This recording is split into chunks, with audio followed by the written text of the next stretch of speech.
I'm Mark Raats. I'm going to talk in short talk about location-based services. The wife ninjas took a little bit of my presentation away, but we will still handle it.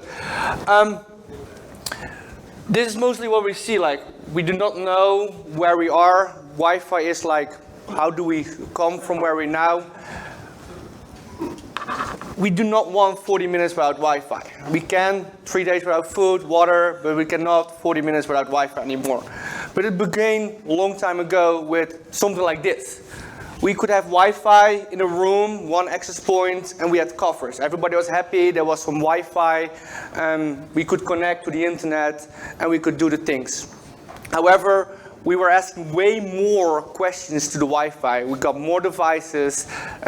We had a capacity website. For the capacity, it was everything good. For the coverage, good, but not capacity.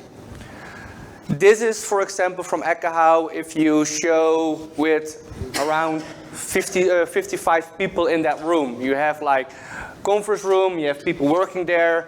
You have 2 or 3 devices with you that are transmitting together, and then you see that that one access point is not enough for your Wi-Fi anymore. So then you go for 2 access points. 2 access points give you enough capacity again for the clients that are there. But as you saw for the Wi-Fi ninjas, there's not enough for location-based services. You saw, you put them in the corners, you put one in the middle, and you have a good of Wi-Fi for location-based services. That's exactly the same here. But when I was doing this, I was not planning to go very much in theory, but preparing for this presentation, I came up with some amendments that I actually never aware of, and I was actually trying to talk with Troy, and he said, were they already that far ahead with amendments? So I was wondering, how do they come up with amendments? Magical hat, we have Peter McKenzie, I guess, and then we come up with a lot of different things. We all know we have AX coming up, Wi-Fi 6, Wi-Fi 7 is announced as .11be, but I'm going to talk about 11MC. Just a quick question, who ever heard about 11MC? See, not a lot of people.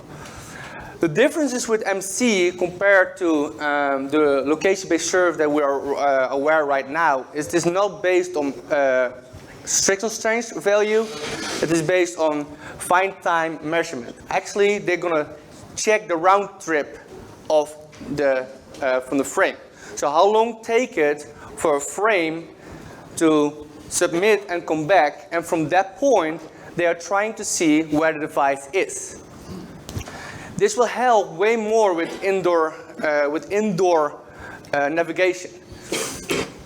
And actually house automation, you already talked about that. Do you really need something in your house? You saw how great BLE was. If you come into the kitchen, it pops up a coffee machine. If you come downstairs from waking up from your bed, you come downstairs, you walk to the kitchen, and your coffee machine is already making your coffee.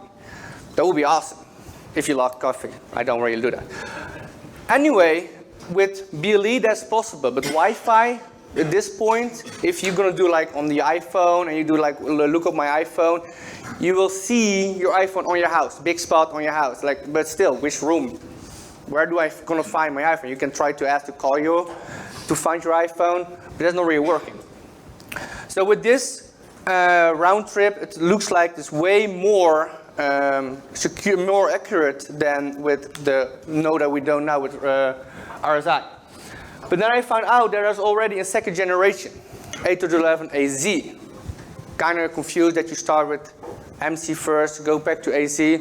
That's like the magic from Peter with amendments that I cannot figure out how. The enhancement is that they are more accurate. They say like on a meter, and they're going to use, you can use an extra high density. And the reason what they're going to do, they use the null data protocol, the null data frame, what they also use with beamforming. So with beamforming, the access point try to find you. Based on that, in combination of the time, they try to see a way better accuracy where the device is transmitting. So you have the announcement, and the measurement feedback combined with the time, they can give you almost on a meter accuracy. It's also very security, because we also want to go to like open your car or open your laptop with your phones. You cannot just walk, if you're like 5 meters away from your laptop, that your laptop start opening, because if someone else come in between, that can be an issue. Here you see also what they're going to use is the trigger frames with AX, because also with the research units, the experts really need to know where you actually are. So in combination with the trigger frames and with the beamforming frames, LBS with Wi-Fi can be way more accurate. But where I was going to with this talk was more like the GDPR. You talked about like, I can navigate myself through the hospital. That's great. But what from the other perspective? If I am the network owner, I can see where you'll go. We talk about that the person, if you are ill, you fall down, that the person get a message, okay, as a man down. That's great, but there is now at this point a connection between your device, your name, and your location. How long do you stay on the toilet? How long do you lunch? How long, whatever you're going to do. How long, I'm going to talk with a coworker. Yeah, but you just stand somewhere else. That will be an area like, how is that with GDPR? And in the company that I'm working currently for, we are looking into the legal aspect of this. Like, how can we engage from the network perspective with the people without the GDPR law? Because, I mean, not with the GDPR, but how far can you go? Like, can you send messages like, welcome, Mark, welcome back to the store. Like, I didn't ask for that. Or anything, the engagement with the people. We're working with a project, a Dutch company called Lone Rooftops, and they used a position intelligence engine that use hash notification. So they has a MAC address, they hash that, and so there's not really an one-on-one mapping with that person, but they can do analyzing with Cisco, with Aruba, and they are looking into how many people are there, how many people are they thinking will come based on the past. Because of time, this is the architect. They work with Amazon. They have a data center in Ireland and Germany, so it's also like GDPR, like this in Europe, so the data is not going to other places as well. And the Dutch bank is approved of this. Like normally the Dutch bank is mostly the last one who was going into the cloud architect. They approved this system. There's API access. So now on you can give this information that is not per se personal driven to other people. Like, okay, we see on this floor there are only 5 people. Maybe we can take down lights and energy saving. Okay, we see based on the time how many people were there last week. So this week we think the same thing. So we can lunch, how much thing do we need to order for food-wise, and not even knowing who those people are.